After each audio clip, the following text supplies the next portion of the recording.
بسم اللہ الرحمن الرحیم۔ السلام علیکم۔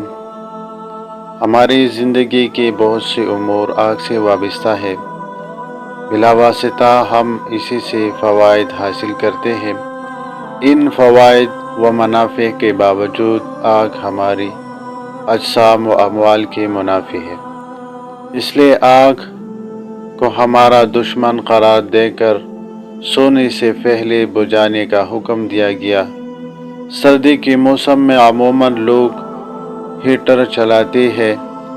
ارشاد نبوی کے پیش نظر آگ والا ہیٹر بند کر کے سونا چاہیے۔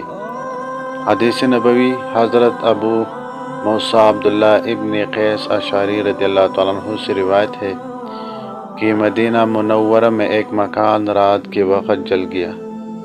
حضور صلی اللہ علیہ وسلم کی خدمت میں یہ واقعہ عرض کیا گیا تو آپ صلی اللہ علیہ وسلم نے فرمایا، ان هذه النار انما هي عدو لکم فاذا نمتم فاطفئوها عنکم۔ حدیث صحیح بخاری رقم 6294۔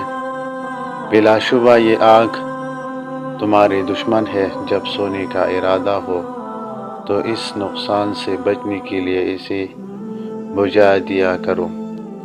اللہ تعالیٰ اس حدیث فرمان مصطفیٰ صلی اللہ علیہ وسلم پر کامل عمل کرنے کی توفیق عطا فرمائی۔ وما علینا الا البلاغ المبین۔